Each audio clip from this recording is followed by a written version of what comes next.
Welcome back to new blog. तो चलिए शुरू करते हैं। તો કેમ છો મિત્રો, હું છું જયદીપ ને આપ જોઈ રહ્યા છો જયદીપ રાજપૂત બ્લોગ। તો આજનો બ્લોગ આપણો રહેવાનો છે ગુજરાતીમાં, કેમ કે આપણા કંઈક સબસ્ક્રાઈબરોની ફરમાઈશ હતી કે ભાઈ એક બ્લોગ ગુજરાતીમાં બનાવો, તો એમની ફરમાઈશ ધ્યાનમાં રાખીને આજનો આખો બ્લોગ ગુજરાતીમાં રહેવાનો છે। તો આજે મને બી અને તમને બી ગુજરાતીમાં બ્લોગ બનાવવાની અને જોવાની મજા આવશે। તો ચાલો ફટાફટ નીકળીએ નર્મદે હરા।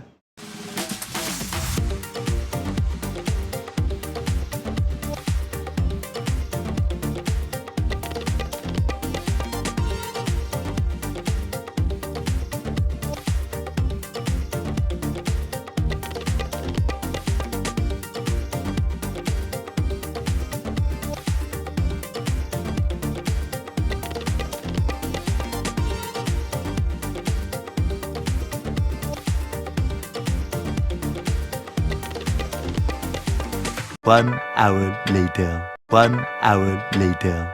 તો મિત્રો હવે આપણે પહોંચ્યા છે તિલકવાડા અને અહીંયા શ્રી રમણેશ્વર મહાદેવનું મંદિર છે, ત્યાંના દર્શન કરીશું પહેલાં।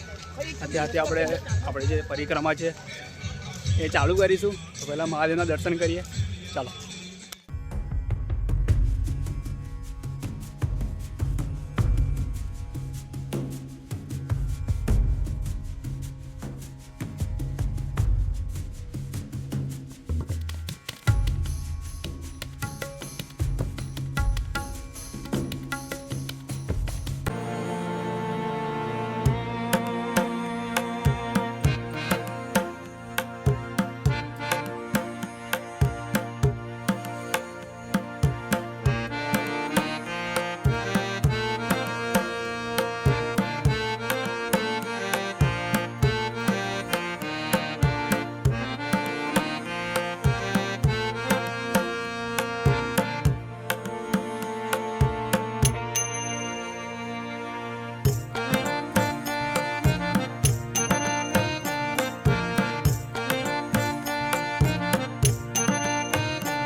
એટલે સપાટી ખોલાય બાબા પૂરી પણ નહીં પૂર્યા।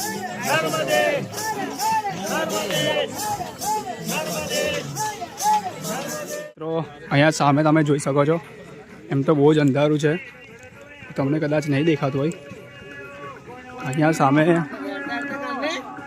નર્મદા નદી છે, તમે જોઈ શકો છો। અહીંયા આખી અત્યારે અંધારા છે એટલા માટે તમે નહીં દેખી શકતા હોય। હવે સવારે કોશિશ કરીશું તમને બતાવવાની।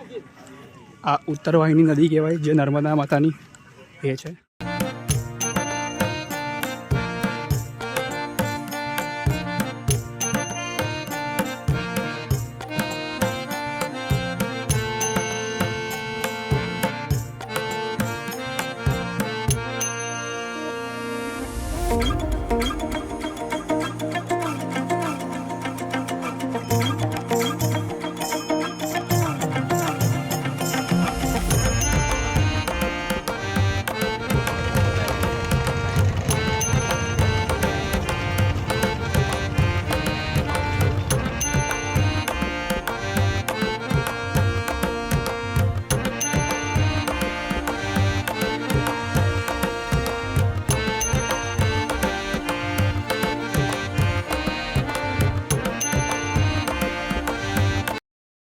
તો મિત્રો હમણાં વાગ્યા છે રાતના 2 અને અમે પહોંચ્યા છે નંદી ઘાટ. તમને બતાવું નંદી ઘાટ. તો મિત્રો આ છે નંદી ઘાટ. તમે જોઈ શકો છો અહીંયા લગભગ 13 જેટલા શિવલિંગ અહીંયા છે અને અહીંયા સામે છે મા નર્મદા. આપણે બોટમાં બેસીને ક્રોસ કરવાનું છે. ચલો ફટાફટ બોટ સુધી પહોંચીએ.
મિત્રો નર્મદા નદી ક્રોસ કરીને હવે અમે પહોંચ્યા રામપુરા.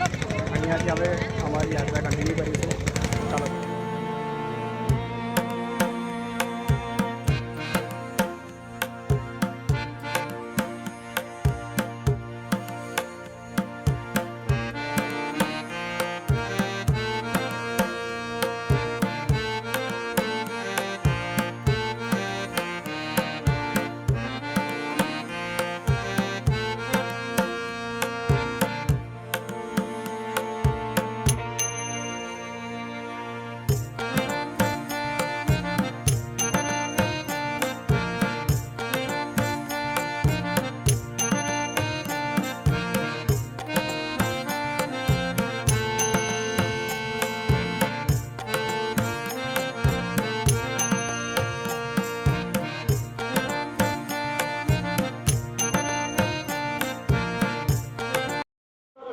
તો મિત્રો પરિક્રમા આપણી પૂરી થવા આવી છે. થોડુંક જ બાકી છે. આજુબાજુ સ્પીકર ચાલુ છે એટલે મારો અવાજ કમ્પ્લીટ નહીં આવતો હોય. અને બીજી વાત એ કે કોપીરાઇટ આવી જાય છે એટલા માટે વધારે કંઈ શૂટ કરી નથી. હવે આવતી વખત આપણે તો નાવડીમાં આવ્યા હતા, તમે જોયું હશે. હવે જતી વખતે નાવડી કે એવું કંઈ છે નહીં. જતી વખતે આપણે હવે અહીંયા એક પુલ જેવું બનાવ્યું છે. એ પુલને પર ચાલીને જવાનું છે, પુલ ક્રોસ કરીને જવાનું છે. ચાલો ફટાફટ કરીએ.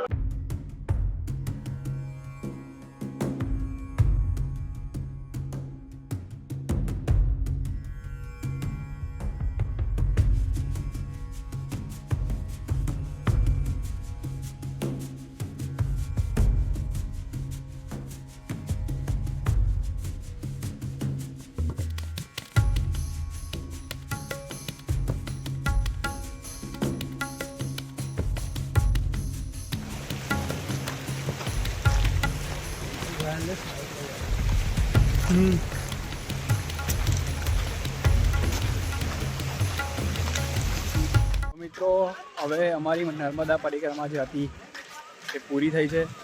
તો ગુજરાતીમાં જે આજે વ્લોગ બનાવ્યો હતો તમને કેવો લાગ્યો કમેન્ટ કરીને મને જણાવજો. અને વિડીયોને અહીંયા જ પૂરો કરીએ છીએ. મળીએ એક નવા વ્લોગ સાથે.